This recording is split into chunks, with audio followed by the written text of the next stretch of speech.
Okay, what is up, BookTube? It is Monty, and today I am going to try and discuss the Greenbone saga, so Jade City and Jade War by Fonda Lee. These are the first two books in what is a trilogy, with the third book due out sometime in 2021. I definitely almost said 2020. You hate to see it. This, just by the very nature of it being a book one and book two, might get a tad bit spoilery, but I honestly, maybe just a tad. Yeah, it'll be spoilery, but when that happens, I will make sure to throw up like a spoiler thing on the screen so you will know to exit the video. Just to be very general, to start things off, I gave the first book, Jade City, a 3-star rating, and I gave the second book in the trilogy 4 stars. So, starting with Jade City, my main issue with that book, really, truly, honestly, was Hilo. Did not fuck with the man, don't understand the appeal of the man. He was very, like, fantasy generic to me. Like, there was, when you go into any book, honestly, you will find some lovely stock characters, the archetypes. But I felt that, like, all of the other characters in the novel, so Lan and Shay and Andon and Barrow, took their stock character, the archetype, and added something. And Hilo just kind of existed as this brute warrior man who was going to be a brute warrior man. And I was bored by it. In this world, I was just not impressed. Especially because after having read books 1 and 2, these books do not have a plot in terms of, like, we're going from point A to point B, or even, like, there's this existential threat. It really is just this deep immersion into the fictional world, into, in our case, we stay mostly with the No Peak clan as we, in the first book, as we deal with, you know, the rivalries between No Peak and the Mountain, and what that means for the city of Janloon.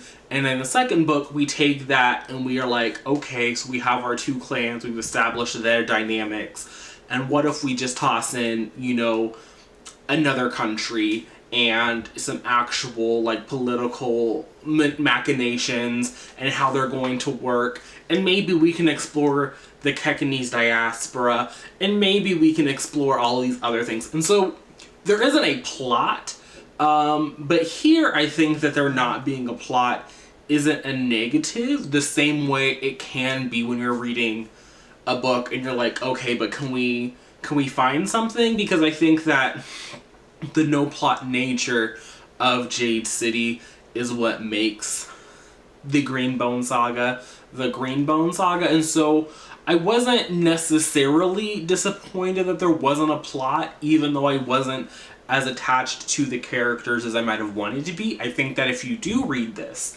and you're attached to the characters, then you will have a greater, maybe, like, you're just gonna have a much better enjoyment level, because there isn't something, like, there's not a plot for you to fall back on if you don't care about a character.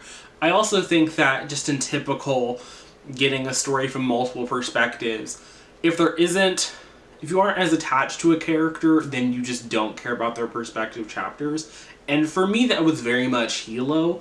Again, I found that he was just,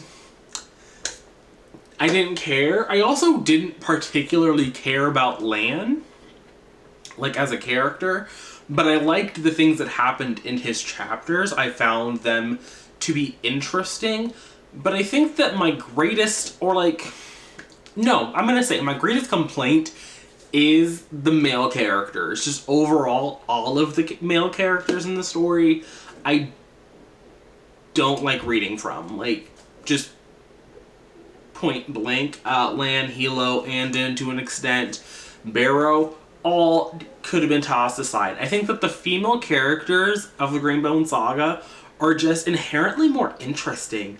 Shay is, you know, the only sister in the Call family. She was her grandfather's favorite. She left Kekon for a moment. She was out in Hispania doing some things, making some moves. She gave up her Jade, which is a big deal in this world where, you get some sort of like super abilities if you can use Jade and you're trained in it. So she gave that up for a hot second. I thought that was all very interesting. When Hilo's love interest, his wife, his fiance, his girlfriend, all that journey, Wen is inherently more interesting as a person of Kekanese descent who is immune to the Jade, so she can't use it the way everyone else does, and so she is involved in the clan and she wants to support the clan, even though her family has like bad vibes or something, like they have like a not so great reputation. She still is invested in doing whatever she can to support the clan despite the fact that she can't use Jade. Great character. Aitmata, leader of the Mountain Clan. I will support her forever and a day. By far and away the most interesting character in the saga. Not only because she like is an antagonistic force to the characters that we follow, but I just think she's interesting. Like, she is just a fascinating woman who is ruthless, and I'm like, yes, just give. I don't want a prequel from Aitmata. I would happily just read Jade City all over again from the perspective of somebody in the mountain. Like, would happily do it. I think that clan, they were making moves all over the place, and I would love to just get this. I would read everything over again that I read in Jade City and Jade War with characters from the Mountain Clan. So would love to see it, Miss Fonda. If you would love to give it to me, please. So all of the female characters I thought were by far and away more interesting, and Wen in particular, Wen, both in Jade City and in Jade War, we would kind of get glimpses into her life, like we would get chapters from her perspective, and they would always be a tease. Like every single time. Like every time we would get a tease of her doing something really interesting, and then we would just like disappear, and we would not follow her again for like hundreds and hundreds of pages, and I, for one, was not here for it. I, for one, wanted to continue reading from Wen. I, for one, would have been happy to get rid of Hilo. And I think that in order to really discuss why I do not like Hilo, we need to start getting into some spoilers. So, like I said, I think before we, throw out the thing and people leave, I do want to say that I don't think I've read a series at all this year that has the level of world building that the Greenbone saga does. I think that Miss Fonda Lee has created a world that is so, like, tangible. Hats off to her. Hats off. Like, I don't think I've read a world where I really understood the different kinds of political alliances that are formed in this world, like the backstory, the history, the mythology, the sort of economic structures. Every hats off to Miss Fonda Lee. I think that it was amazingly well done. I will say that Jade War low-key reads kind of like a textbook. So I do understand why people might like Jade City, which has a few more fight scenes in it, that reads more like a typical fantasy as opposed to Jade War, because we got a lot of information in Jade War because we move outside of just the country of Kekon and the city of Janloon into like everywhere, and so it kind of reads like a textbook, it kind of reads like a history book, but I think that for me it worked. So I think it's integrated well. I think I didn't find it to be, too off-putting, but I could see that complaint, and I think that complaint would be a little bit valid. Just a tiny bit valid. But with that said, let's talk spoilers, because there are some key moments that I would like to discuss. First among them is Andon. So when I met Mr. Andon, Mr. Emery Andon, I was very excited for the man, okay?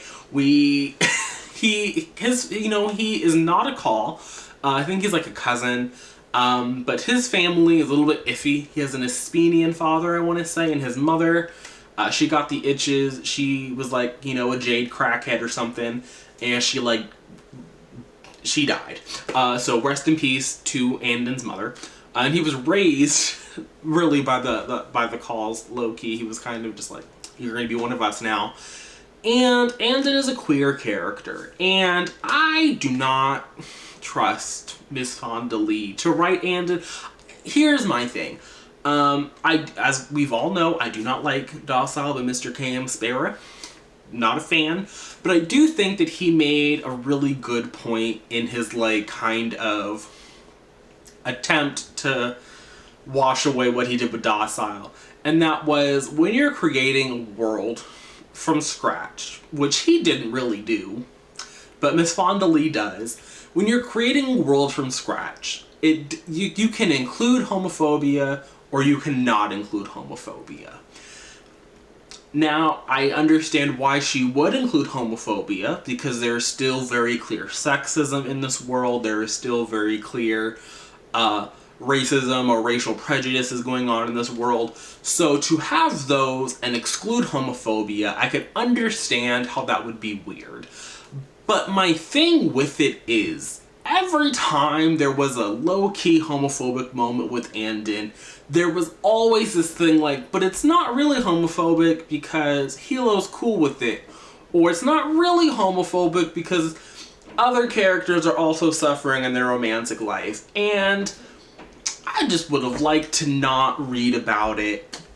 I would have liked to not read about the weird casual homophobia. I would have loved for me to find out that Andon was queer from Andon, not from Hilo. And just the way it was handled bothered me from start to finish, and you won't catch me standing. So I want to support Mr. Andon. I think that Andon, by far and away, is the most interesting character potentially. I know I said that the female characters were great, but I think that Andon, just in terms of like the potential of his character, is really interesting because he is very clearly talented with Jade and has a large Jade potential, just from what we see in Jade City when he is, he is used as a weapon, essentially. He is not really a person. And I think that in Jade War, he is also eventually reduced to just being a weapon, which bothers me. It bothers me. It bothers me that Hilo continues to do this to his cousin. Not a fan of that. And I also want to talk about how Hilo is a trash person. Not only did he just unnecessarily kidnap his nephew and murder his nephew's mother. What? And then when they go home, he allows his nephew to call his wife mom, but forces his nephew to call him uncle. I think that's a little fucked up. Not only does that make it feel like that's just weird. Like that's a weird dynamic to have. Like if you're gonna call Hilo uncle, then he should be calling Win auntie. Point blank. But I think what bothered me the most is I feel like Hilo is very aware that Aitmata has a bounty on Andon's head if he wears Jade again. Like, there was a whole discussion about how Andon was only safe and wasn't going to die if he never wore Jade. And then in Jade War, he's like, I'm gonna go to school and learn channeling and be like a doctor man. And I'm like, Hilo, you know good and well that Andon has a bounty on his head if he wears Jade. And he is still only like, there's like a whole scene where he's like, you can only come back if you wear Jade. Like, what good what good can you do for me if you don't wear Jade? Like, you're not good enough if you don't wear Jade. And it's like, sir, you know that if he wears Jade, Aitmata is going to murder him. Like, you just know she's going to do it. She almost murdered Shay like 3 months ago. So it's like, you want to be like, oh, I'm the pillar. I love my family. My family is the most important thing. But I don't think they are. Like, I don't see it for him. Not only did, like, again, he murdered his nephew's mother because she wouldn't let him take her son. What? Okay. Just foolishness. The man is foolish. The whole situation, every time that Hilo makes a decision, it is foolishness. The only good decision he made was when he was talking to the crews and he was like, I'll sell you guys some Jade. And then we were like, why would you sell them Jade? And it's like, I'm selling them Jade that we can't really even use. Like, it's the shit stuff. And I was like, you know what? That was the one time Hilo made a good decision, and I will freely admit it. The only time a good decision was made. As for Barrow, I feel like I have to talk about Barrow for a moment because everyone hates him. I personally don't care about the man. I don't care that he killed Lan. I don't care that he robbed Lan's grave. I don't care about this man at all. I do not think about him. He does not haunt my dreams. I don't understand the obsession that people have with this man, the hatred people have for this man. He is so, he's not really insignificant, but he might as well be. He is like truly, honestly, the most insignificant character as far as I am concerned. Like I said, I do not think of him. He does not haunt my dreams. He is just, he exists. He has done things. He will continue to do things. I think he will probably survive Jade Legacy, and people are going to be big mad about it, and I'm going to live my life because he is just, like I said, he is that insignificant. I feel like I've said almost everything that I needed to say. Overall, I did enjoy Jade War more than I enjoyed the first book. I am curious to see how this book is, how the third book, Jade Legacy, is going to go, because I don't think that the Greenbone saga, as it's written in this, you know, these 3 books, can really have what I would call a satisfying conclusion, because there isn't really any one thing that we're working toward. I do think that there are elements that play where we can see, like, we can guess as to, like, what's gonna happen, but I don't know if I would call it, like, we're building toward a satisfying conclusion. And as more, like, we're just like, we're watching this civilization for, like, this set period of time, and this is the story that's happening while we're watching. And so I'm interested, but I don't think I would say that it's going to be like anything could happen in that book. Not just because anything has already happened, but because there isn't, like I said, we're not building towards anything other than maybe the clans, like, actually going to war and, like, actually, like, one is gonna win or they're both gonna be destroyed type of a thing.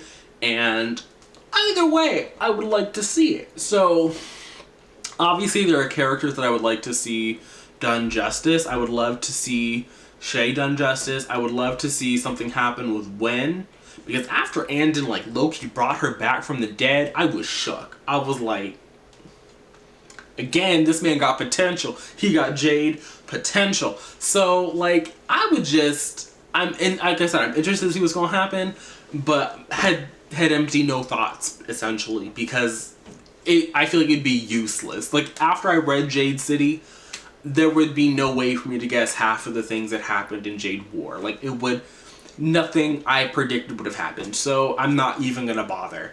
So if you've read Jade City or Jade War, feel free to leave your thoughts down below. Make sure you mark the spoilers somewhere in your comment so people, you know, they don't get spoiled. Duh. If you made it this far into the video, feel free to leave this. Are we gonna do an emoji? I don't know. If we do an emoji, it'll be this one. And I'll see you guys soon with another video. Until then, and until next time.